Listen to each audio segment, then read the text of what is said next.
Welcome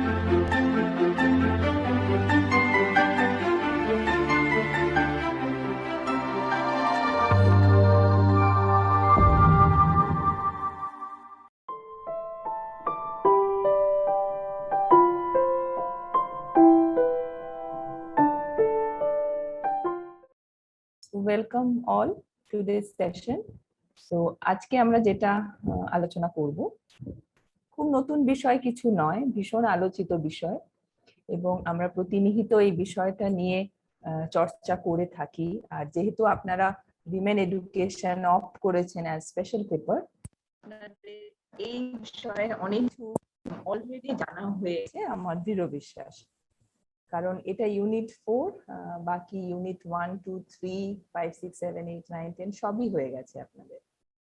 apart from that, এই বিষয়টা এমনই একটা জায়গা ইউনিট 4 এর major constraints of women education, যেটা আপনাদের কিন্তু মানে আমরা মুখে মুখেই জানি, তাই না? কি সমস্যা, নারী শিক্ষার সমস্যা, সমস্যার থেকেও আমরা বলবো যে কোন জায়গাগুলো বেশি বাধা উৎপন্ন করছে। একটি নারী যখন শিক্ষার আঙিনায় আসতে চাইছে, আসার আগে থেকে কি কি প্রতিবন্ধকতা তাকে আটকাচ্ছে। কম বেশি আমরা কিন্তু সবটাই জানি যে কোন কোন জায়গাগুলো হচ্ছে আমাদের বাধা নারী শিক্ষা, কিন্তু আমরা এই ইউনিটেতে একটু ক্যাটেগরিক্যালি পড়বো, কারণ আমাদের লক্ষ্য হচ্ছে আপাতত শর্ট টার্ম গোল। আমাদের যে কোনো কাজে দুটো গোল থাকে, লং টার্ম গোল আর short term goal. Short term গোলটা হলো আমাদের পরীক্ষা ভালো করতে হবে, we have to sit for the exam and in the exam, so that is our short term goal, whereas the long term goal is to know more about women education, about women education as special paper. So special, সেটা কিন্তু আমাদেরকে একটু extra emphasis দিয়ে পড়তে হবে। আমাদের আজকের বিষয়টা দেখুন হাইলাইট করা আছে, পেপার 8 E3 হচ্ছে education of women in India, right? তার মধ্যে ইউনিট 4 যেটা দিয়ে শুরু করলাম, তার নামটা হলো, ইউনিটটার আমাদের টাইটেলটা হলো major constraints of women education. এবং এই কনস্ট্রেন্টস গুলোকে আমরা কিছু কিছু ফ্যাক্টরস এ আলোচনা করব। যেহেতু আমরা overall constraints of women education জানি এবং এটা নিয়ে প্রচুর চর্চা, রিসার্চ তো হচ্ছেই, তাছাড়া কিন্তু এমনিও বিভিন্ন সেক্টরে, বিভিন্ন সেকশনেতে উইমেন এডুকেশন কিন্তু একটা ভীষণ বহুচর্চিত বিষয়। তাহলে যে ফ্যাক্টরস গুলো নিয়ে আমরা major constraints of women education discuss করব, সেগুলো হলো কি কি? Social, political, psychological, economic and religious. So before I begin my discussion, let me make it clear that human rights does not exclude women's rights. Human rights মধ্যেই কিন্তু women rights আছে, it is implied.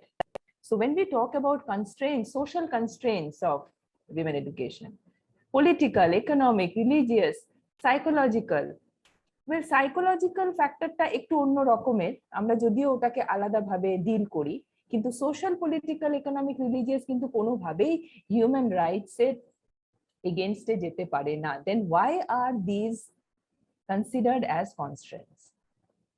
Human রাইটেতে social rights, political rights, economic rights, religious rights আর both for men and women, isn't it? তাহলে আমরা constrain হিসেবে এগুলোকে দেখছি কেন? এটা কি বলতে পারি আমরা যে নারী শিক্ষার একদম রাইটটাকেই আমরা বাধা করে দিচ্ছি, মানে তাদেরকে কোনো রাইট দিচ্ছি না towards women education? Sustainable development goals 2030 তে কিন্তু সুন্দরভাবে মানে স্ক্রিপ্টেড, মানে it has been scripted very clearly in sustainable development goals 2030।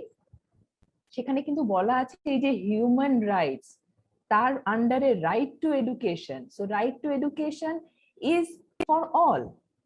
So why there be a different constraints, or why there will be a development of problems and drawbacks in women's education, leading to social, political, economic, religious, and psychological. এবং এই জায়গাটা কিন্তু first প্যারাটা আপনারা ইতিমধ্যেই পড়ছেন। First প্যারাতে কিন্তু দেখুন যেটা বলা আছে যে এই জায়গাটা কিন্তু একটা সবসময় একটা অ্যাটেনশন ক্রিয়েট করেছে। Well, our intention is not to create attention, not to attract the educationist, not to attract ourselves to these major constraints of women education, but to find out where lies the loopholes. কেন এই right গুলোকে আমাদেরকে constraint হিসেবে পড়তে হচ্ছে? You get my point? This is the thing where we need to change. সবার আগে change করতে হবে কিন্তু ওই যে সাইকোলজিক্যাল কনস্ট্রেন্টটা। আমার প্রথম একটা ক্লাস উইমেন এডুকেশন আপনাদের সাথে হয়েছিল জুলাই মাসে, সেখানে কিন্তু we started with it, that attitudinal change in the belief that women can do, a girl can do. আরে কেন পারবে না? আমরা আগে থেকেই প্রিডিসপোজড কিছু ইনগ্রেইনড কিছু আমাদের মনোভাব মতবাদ নিয়ে আমরা কেন চলবো? So in our country, due to conservative traditionalism, women's status has, through ages, been considered to be lower than that of men. আমরা কেউ ডিনাই করতে পারছি না সেটা। During the later part of the Vedic period, the Aryans had sealed the fate of women culturally and socially by denying them the right to study Vedas, and thus half of the population was deprived of one of the most fundamental human rights. This human right and women belongs to is one of the kind of human right. তাহলে human rights এ আমাদের constraint চলে আসছে। এখানে আমি আমাদের যখন বলছি তখন সবার কথাই মিন করছি, ওকে? আমাদের মানে মেন উইমেন মিলিয়ে হিউম্যান রাইটস কে ভায়োলেট করছে আর সেটাকে আমরা কনস্ট্রেন্টস হিসেবে পড়ছি। So this is something we need to change our mindset. এটা যেহেতু প্রিলিউড ছিল, আমরা বললাম যে লেটার ভেদিক পিরিয়ডেতে এই ধরনের ঘটনা ঘটার জন্য আরো বেশি সিলিং হয়েছে, বাট সেটাকে শুধু দোষারোপ করলে তো হবে না। Over the time, over the period, we have seen that psychological factor has created a major game in deprivation of women education. তারপরে প্যারাগ্রাফে যেটা আছে সেটা পড়ার কিছু আমাদেরকে, এটা আমি দিয়ে দিয়েছি already গ্রুপেতে, because I was not sure whether I can take the class or allot the class later on, but somehow I managed to get this class. So next point আমি পড়ছি না, আমি থার্ড প্যারাটা বলছি আবার। The importance of women in matters of building the character of the citizens, economic reconstruction of the country, and social reforms is being realized. আমরা যদি সেন্সাসের data দেখি তাহলে কিন্তু এই যে প্রথম যে লাইনটা, থার্ড প্যারাগ্রাফের প্রথম লাইনটা আমি পড়লাম, এটা কিন্তু আমাদের কাছে অনেকটা স্পষ্ট হবে, অনেকটা কিন্তু জোরালো হবে, অনেকটা শক্তপোক্ত করে দেবে। কাকে শক্তপোক্ত করবে? women education, the prospect of women education, because over the period the different census reflects there is a little, if not more, a little gradual increase in the educational status of women. So we have realized it by now. Under the fast changing conditions in the country in the recent times, increased attention is being paid to their education. Though different commissions and committees appointed at times suggested for the solution of the problems of women's education and for its expansion, even then there are certain problems still persist in the field. Okay, এটা আমরা সবাই agri করছি। আপনারা part 1 part 2 এর একদম শেষে চলে এসেছেন, so you know what all committees and commissions were formed and what are the recommendations that were given. একটা নাটশেলে সবাই আমরা জানি প্রত্যেকটা কমিশন, স্পেশালি আমরা যদি ইন্ডিপেন্ডেন্ট কমিশনস গুলোর কথা ভাবি, রাধাকৃষ্ণন কমিশন থেকে আরম্ভ করে 1986 ন্যাশনাল পলিসি অন এডুকেশন, তারপরে আরো অনেক নারী শিক্ষার অনেক ধরনের কমিশন আলাদাভাবে হয়েছিল এবং বেশ বিদেশি অনেক মহিলারা নিজেরা ওনার্স নিয়ে, কিন্তু হানসেল মেহতা এরকম অনেকে আছে যারা কিন্তু নারী শিক্ষাকে এগিয়ে নিয়ে গেছে। তো সেটা কিন্তু আমাদের কাছে একটা চিত্রের মতন, বিশ্বাস করার মতন একটা ছবি। Committee, commissions, recommendations, of course, the government policy has increased the prospect of women education, although some problems still exist. Now, these problems some of them are some social problems, although these problems are denying the human rights to the women, but we have to think out ways, although অনেকটা আমরা এগিয়ে এসেছি, অনেকটা পথ এসেছি যেখানে এই social political economic যে রাইটস গুলোর যে কনস্ট্রেন্টস গুলোর কথা বলছি, এইরকম বলতে গিয়েও আমার রাইটস চলে আসছে, মানে রাইটসটাকে কিভাবে কনস্ট্রেন্টে আমরা ট্রান্সফার করে দিয়েছি, তাই না? মানে এই জায়গাগুলো খুব fallacy.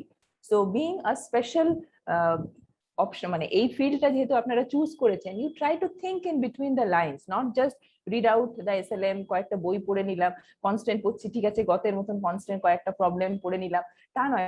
Try to think that why this rights have been transformed into constraints. So এই যখনই আমরা এইভাবে ডিল করছি, এইভাবে ডিসকাস করছি, আমরা কিন্তু বুঝতে পারছি যে কেন এই রাইটস গুলো কনস্ট্রেন্টস গুলো। সো যেহেতু আমরা বলছি যে though we have come a long way, there are some problems still exist. Now what are these problems? The main problems facing their education, their বলতে women education are, দেখুন এখানে অনেকগুলো পয়েন্ট আছে, আপনারা ইতিমধ্যে পড়ছেন আপনাদের স্ক্রিনে।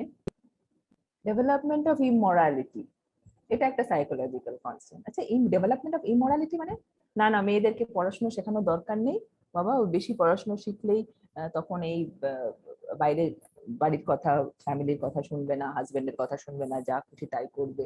So this is a kind of mental setup. এটা কিন্তু একটা বিরাট বিরাট বড় বিষয়। গতকাল আমাকে একটি মেয়ে ফোন করেছিল, সে এমএ এডুকেশন ভর্তি হতে চায়, তার বিয়ে হয়ে গেছে, সে ইংলিশে অনার্স, ইংলিশে এমএ করেছে, বিএড করেছে, এবং সে চাকরি করতে চাইছে, কিন্তু বাড়ি থেকে কোনো রকম সাহায্য পাচ্ছে না। কি সাহায্য পাচ্ছে না? এই যে এই মেন্টাল সাপোর্টটা পাচ্ছে না। আমাকে জিজ্ঞেস করছিল কি পড়লে আমি চাকরি পেয়ে যাব তাড়াতাড়ি।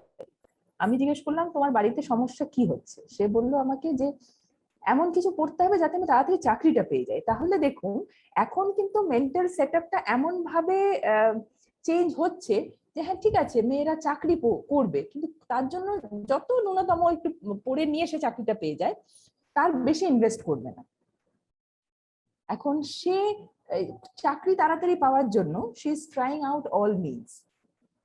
আমি ওকে গাইড করলাম যে হ্যাঁ তুমি পড়তে পারো, আমাদের যখন ফর্ম অ্যাডমিশন নোটিফিকেশন হবে তুমি এডুকেশনে এমএ এডুকেশন করতে পারো, এমএ এডুকেশন করলে তোমার তুমি বিএড কলেজগুলোতে যেতে পারো ফাউন্ডেশনের জন্য, তুমি এমনি জেনারেল ডিগ্রি কলেজ যেখানে এডুকেশন অনার্স পড়ানো হয় তুমি সেখানে অপ্ট করতে পারো। তখন ও খুব খুশি হলো শুনে যে যাক ওর স্কোপটা বাড়লো, ও যদি 2 বছর স্পেন্ড করে আর নেটটা ক্লিয়ার করে তাহলে she has a hope of getting a job. এইটুকু কিন্তু ফ্যামিলি ওকে অ্যালাউ করছে। কিন্তু খুব বেশি অনেক দিন ধরে কিছু পড়তে হবে, এমনিতেই তার মা বাবাও বলছে যে তোকে তো এত পড়াশোনা করালাম, তুই ইংলিশে নেট দে, ইংলিশে নেট দিয়ে ক্লিয়ার কর। এখন সে ইংলিশে নেটটা ক্লিয়ার করতে পারছে না। অনেক সময় হয় দেখবেন আমাদের যে কোনো একটা বিষয়ে একটা গ্লিচ থেকে যায়, একটা খিঁচ থেকে যায়, ওটা কিছুতেই আমরা ওভারকাম করতে পারি না, but that doesn't mean life ends there. We have to look for other avenues also. So this is what the development of immorality. Suitable curriculum for the education of girls, আমরা এখানে girls বলছি, কেন girls বলছি? আমরা এবার চলে আসছি একদম ফাউন্ডেশন এডুকেশনের কথা। একদম ছোট থেকে একটা মেয়ে যখন পড়াশোনা শিখছে, সেই পড়াশোনা সেই কারিকুলাম সে যে বিষয়ই পড়ুক, ইংলিশ, বাংলা, হিস্ট্রি, জিওগ্রাফি, আমরা জানি স্কুল লেভেল থেকে আমরা কোন কোন বিষয়গুলো পড়ি, সেই বিষয়গুলোর মধ্যে দেখুন কারিকুলামের না একটা চেঞ্জের দরকার আছে। সুটেবল কারিকুলাম, না what is suitable curriculum? Suitable curriculum অর্থাৎ যেগুলো মেয়েদের জন্যও কিন্তু তাদের ভোকেশনে কাজে লাগবে। সবাই তো ডাক্তার, ইঞ্জিনিয়ার, প্রফেসর, টিচার, তাহলে তো পুরো একটা চাকরি গোটা মানে ডাইভার্সিটি থাকতো না, জবের ডাইভার্সিফিকেশনও থাকতো না। So curriculum has to be suitably developed.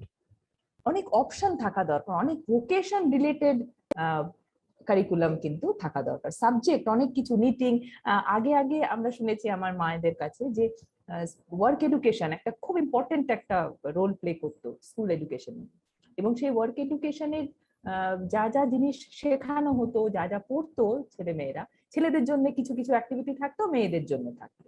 আমি জানি না এই মুহূর্তে যারা স্কুলে পড়ান তারা বলতে পারবেন বা জানেন যে ওয়ার্ক এডুকেশনের কি কি ধরনের জিনিসপত্র কারিকুলামে আছে।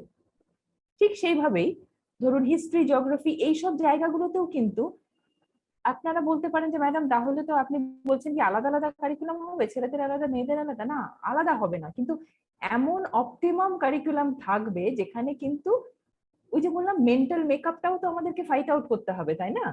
আমরা তো একদিনে রাতারাতি সব সব কনস্ট্যান্টস গুলোকে দূর করে দিতে পারবো না। So we need to optimise. Optimise অর্থাৎ হলো মডারেট করতে হবে জিনিসটাকে। যে কারিকুলাম চলছে তার মধ্যে অনেক লুপহোলস আছে, অনেক ল্যাকুনি আছে। So this suitable curriculum also is one of the constraints, one of the problems, that the curriculum is not suitable for the education of girls. That has to be taken care of. Lack of social consciousness among them. মেয়েরা মেয়েদের শত্রু আমরা বলেই থাকি। এই social consciousness